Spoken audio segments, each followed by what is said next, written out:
What's good, y'all? It's the Project Man. Today, we're back with another video. I got other videos to post today, but this one I had to record, man. If you don't know, fellow WWE superstar, Bray Wyatt, Windham Rotunda, his real name, has passed away as of yesterday. And I was seeing different people make their own video on it. Some people made it last night. Some people made it this morning. I decided to make it now. And, I did get emotional about it, man. I mean, it was one of those things where it's like, at first I didn't really, it was one of those things where first when I heard it, because I literally didn't, it was one of the few times where I found out somebody's death and it wasn't on social media. Like, I literally got notified by ESPN. It was like, fellow WWE superstar Bray Wyatt dies at 36 years old. And the first thing, and I was funny enough watching wrestling. I was at work and I was able to look at my phone and I was like watching a wrestling video. It wasn't WWE, but I was watching a wrestling video. And I get a notification from ESPN because they report on WWE as well. And it was saying, Bray Wyatt passes at 36. And the first thing I thought was, no way. Like, what? It's one of those things where, like, once a big star like that passes away, when you get the notification or you look on social media and you see it, it's like you don't believe it. It's like, what are you talking about? So then, of course, you know me. Go straight to the, like everybody, go straight to social media to kind of confirm that. And then you seeing legit people say, Triple H had it on his Twitter, WWE put out an official statement, other wrestling YouTubers or like WWE on Fox, all the WWE's outlets, and then some people who are like, notable wrestling reviewers and reporters saying, and other wrestlers, because I follow some of them on Twitter. Other wrestlers were confirming it too, having their speeches and all that, and what they have to say about him on Instagram and Twitter. Or I'm not calling it X, not freaking calling it X. Twitter and stuff like that. And, after I had time to think, I paid a little tribute in my car by playing all of his theme songs. Not the whole way through. I would play like half of each one. I played his theme song in the car because the dude was, as I was going my way back home, I played all three of his theme songs. The one he came back with last year, the one for The Fiend, and then the one that he had for the Eater of Worlds and Cult Leader Bray. I played all three of those theme songs because the dude just had lots of great theme songs. And I'm going to obviously be giving my thoughts on Bray Wyatt and the passing and all this other stuff.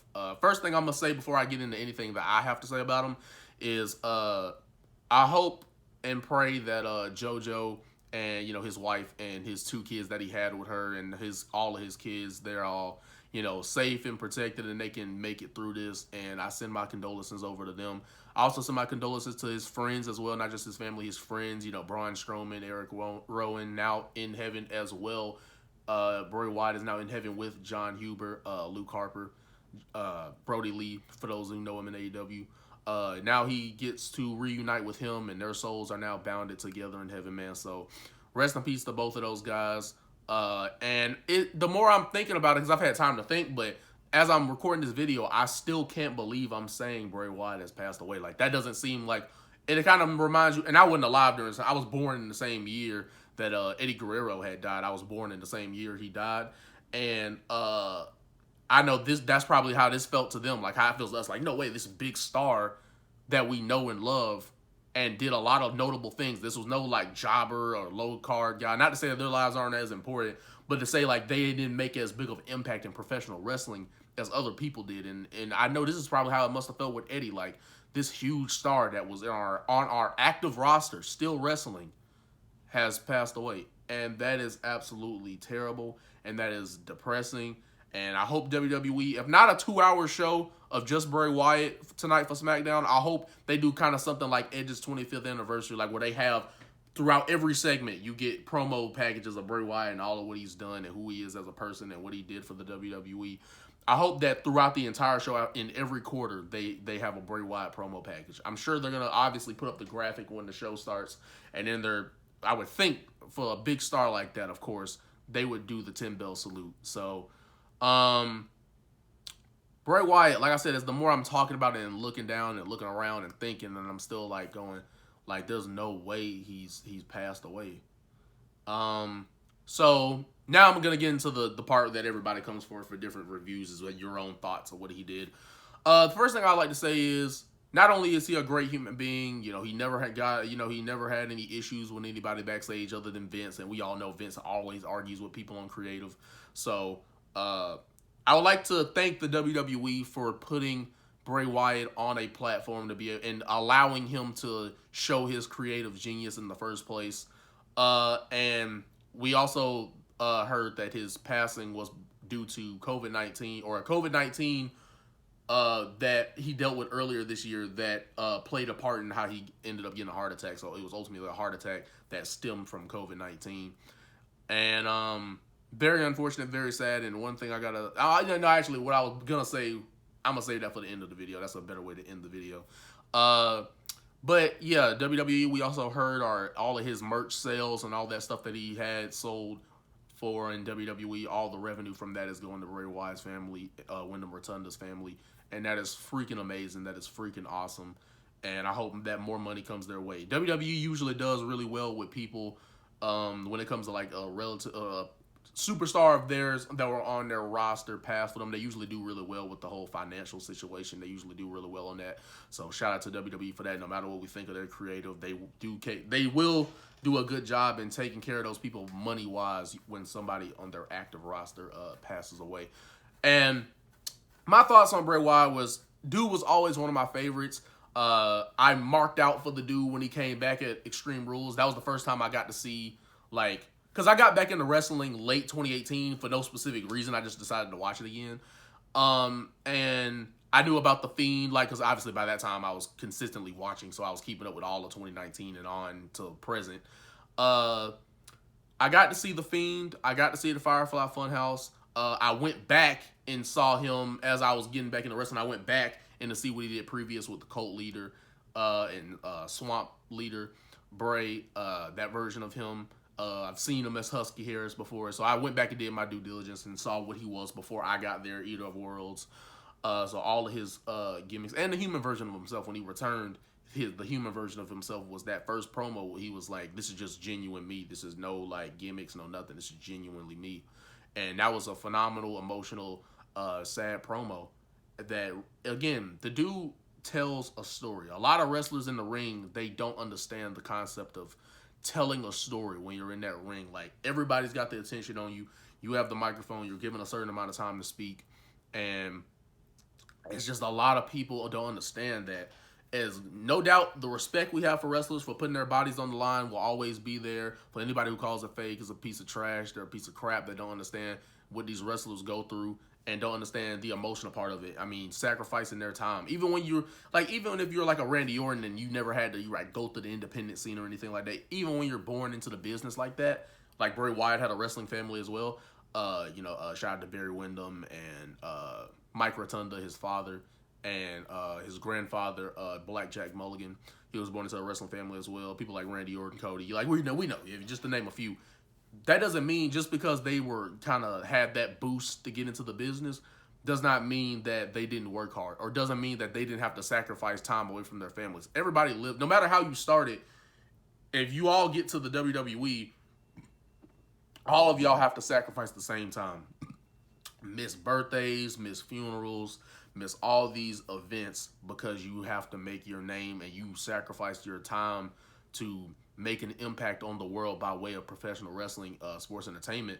And they put on a show for us each and every single week. And it's not, wrestling is ultimately entertainment. There's definitely a sport aspect to it, but ultimately it's entertainment. And they have no off season, like every week. And there's like 4 to 5 wrestling shows weekly: Raw, SmackDown, NXT, Dynamite for AEW, Collision. If you want to, not many people watch Rampage, but basically is to say there's a lot of wrestling shows throughout, if you want to call, Impact, New Japan. But in general, there's a lot of wrestling content on a weekly basis to consume. And this is not even talking about pay-per-views like how AEW has All In coming up, and next weekend it will be Payback for WWE. And so, yeah, these wrestlers put their bodies on the line, no doubt.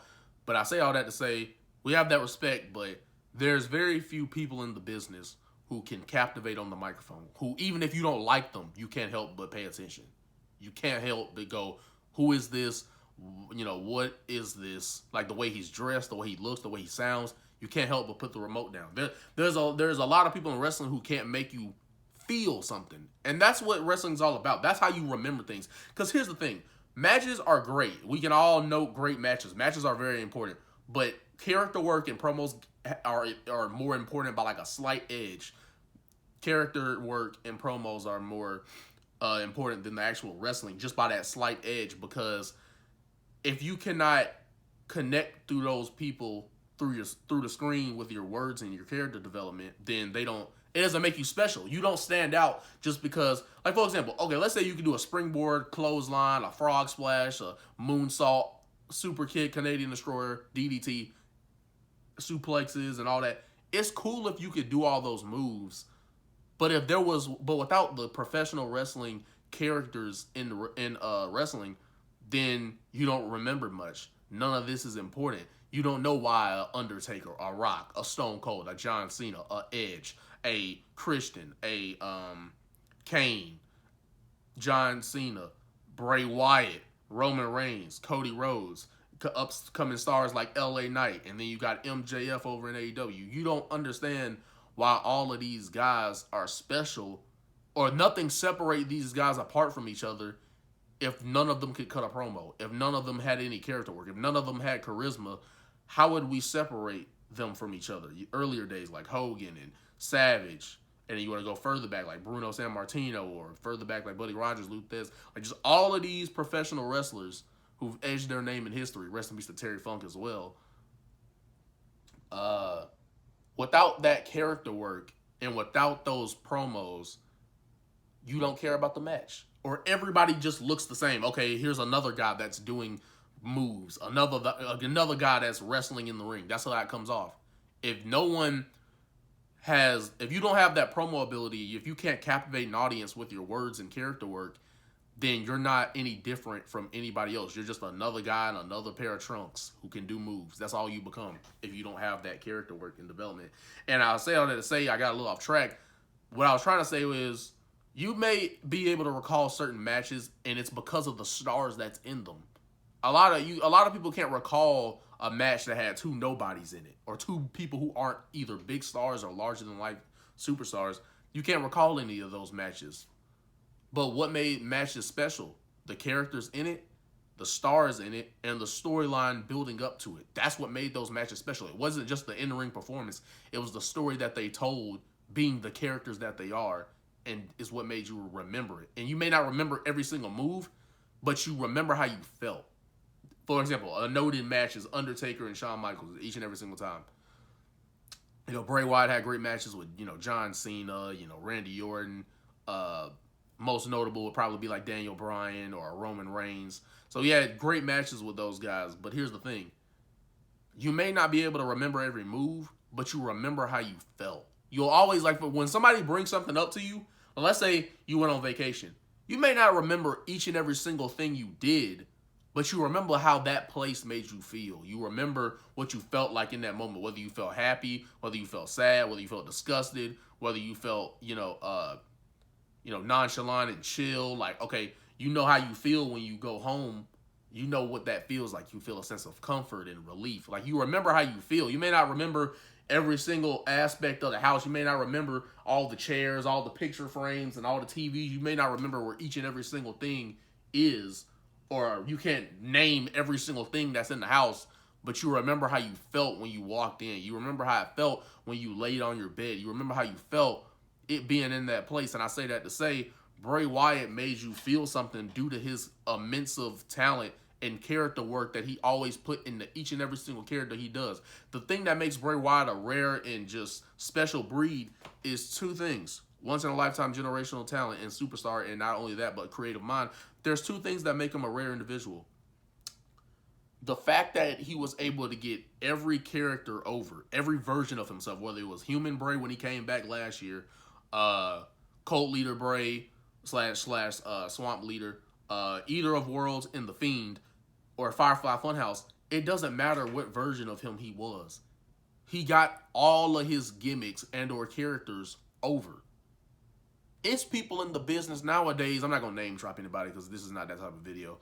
There are people in this business who can't get over at all, let alone one gimmick, two gimmicks, three gimmicks, 4 or 5 versions of himself, getting that over with the audience. being the top merch seller, overtaking Roman Reigns' spot on 2 different occasions. 3 different occasions, he's beaten Roman Reigns in the ratings in the sense that he was the higher draw of the show than Roman Reigns on 3 separate occasions. So for everybody who hates Supernatural or says it's ruining wrestling or it makes it look fake or it doesn't work, false. Maybe your opinion says that, but the actual facts, the truth, is it's not. There's no metric that proves that he's ruining wrestling or that people are turning off the screen when they see him and things like that. So, people got to understand that, like, this dude is, the second thing that makes him rare is the fact that not many people can pull off supernatural characters. They can't. That's why you don't see many of them now. Like, think about it. Only people you can think of is Bray Wyatt when he was, here with us. Karrion Kross may have a little bit of that vibe. And then Malachi Black over in AEW has a little bit of that vibe. So, and, if you want to go back to, obviously, Kane and Undertaker, like, there are not many people. There's only, like, a handful of people that can be a supernatural gimmick and make it into their own to where you believe it. Because wrestling has to have that aspect of realism. But ultimately, wrestling is entertainment. As in, the point is to get us to believe. We'll believe in a dead man. We'll believe in the Fiend. And we'll believe in Bray Wyatt able to appear, disappear when the lights turn out like Undertaker. We'll believe Undertaker can shoot lightning bolts from his hands. We'll believe that Kane can freaking make fire rise upon his own will. We'll believe that Bray Wyatt, is in a Firefly Funhouse with talking puppets. We'll believe that because of the person playing that character. Because if you can't make it work, it looks ridiculous. When you can make a gimmick to where if anyone else did it, it looks ridiculous. But when you do it, it feels right. It feels like something you're supposed to be doing. It feels like this is something that's yours. When you can make a gimmick yours, that takes a special person. It takes a special person to be larger than life. It takes a special person that when you're watching TV and you're flipping through the channels and you see professional wrestling and you see WWE, it's like, okay, cool. But then you see Bray Wyatt and then you go, I don't know anything about this dude. He has an interesting look, interesting presentation with the dark, vibe with the lantern or whether he had the mask. There's a lot here. There's a lot going on here. Put the remote down. Okay, let me see what happens here. There's not many people in wrestling who can grab your attention. Like MJF and Adam Cole, they're kind of doing something with AEW and grabbing people's attention there. The Bloodline story obviously grabs people's attention. LA Knight usually gets a crowd reaction. Big Pop, if you know, I've been posting him a lot on my channel. And Bray Wyatt, the ratings always went up when that dude got on the screen. People were interested. They wanted to, casuals who don't keep up with wrestling wanted to see what was going on. They wanted to see what was happening. So you have to understand that, and shout out to LA Knight being his last match. I know this probably hits him not just as hard, but hits him hard as well as it does obviously his family members and the rest of the WWE universe who became friends with him or wrestled him and got to know him. I know this hits. I would think this would hit hard for LA Knight considering he was his last feud, storyline, and match. The last match, feud, and storyline we got from Bray was LA Knight in the lead up to the Royal Rumble Pitch Black match. So to think that was his last match, LA Knight got to say that was Bray Wyatt's last match before he passed away. I know that hits hard. If I was Bray Wyatt's last match, that would get me in the feels more than I was yesterday, and that would definitely get me feeling something, being emotional. If I was your last match, because that's the thing. That's the wild thing about life. You never know what's gonna happen. You don't know if you're gonna be somebody's last match. You don't know if this is gonna be the last match you ever wrestle. Because you can't predict stuff like getting diseases or getting cancer, whatever the cases may be. You can't predict any of that to happen. You can't predict to get a life-threatening illness. You can't predict that happening. It just happens. And maybe you survive through it, and unfortunately some don't. I can relate to that. When I was 7 years old, I had a bacterial infection. Don't know where it came from, but I was 7 years old, had a bacterial infection, and it was a deadly one. And at the time, I didn't know that. When I was 7 years old, I didn't know that. And that was good because it didn't add any further stress. And I almost passed away myself with a deadly disease at 7 years old. And I was able to make it through it. And I was in the hospital, I think, for like maybe a week. and I was able to make it through it. I was able to recover and all that good stuff. And I didn't know how serious it was then, but then I got told later by my mom about how serious it was, and they brought in the they were having me attached to like tubes and stuff like that. And I think the chapel or somebody that they call that comes in. Basically, there's a guy that comes in, and like if it's this specific type of doctor that's coming in, that means this is like a life-threatening situation. This is a life or death situation when a certain doctor walks in. Forgot what it's called. But when they walk in, it's like that means that this is life or death. This is real. This is like that serious. This is like this dude could die. So I can relate to having like a disease that like almost kills you, but in unfortunate Bray's case did kill him. So it's just one of those things where like you never know. I think I'm close this off by saying, not to hold you guys too long. If you watch this whole video, you know, you can like the video. You know, I think we would all, anyone who sees this, you gotta like this video, because this has nothing to do with me. This has nothing to do with content, none of that. Even if I was getting paid on YouTube, I wouldn't monetize this video, because this has nothing to do with any content, no money. This is nothing. This is literally just talking and honoring another man's life, and one that we fortunately got to see on a bigger scale, because there's people in life that are great people, but you never met them because they just are somewhere else in the world and they're not like popular, famous in any way. But Bray Wyatt was fortunate enough that we got to see how good of a person he is. We got to see his creativity, his unparalleled, unmatched, rare creativity. We only got to see a glimpse of what this dude was able to do, because had he wrestled for 10 more years, who knows how many versions of him we would have been captivated by, and how many storylines he would have given us that would have held our attention like his other storylines. But to close this out, I say love and all, appreciate my subscribers and everybody who watched this video especially. Send that love to Bray Wyatt. Comment, you know, your favorite match or moment from Bray Wyatt. Mine was definitely him winning the WWE Championship and returning last year. And hold your family members tight, and always make the last word that you love them, and hold them close, hold them tight, because you never know when the last day is. But I appreciate y'all, and rest in peace to Bray Wyatt, Windham, Rotunda. I'll see y'all in the next one. Peace.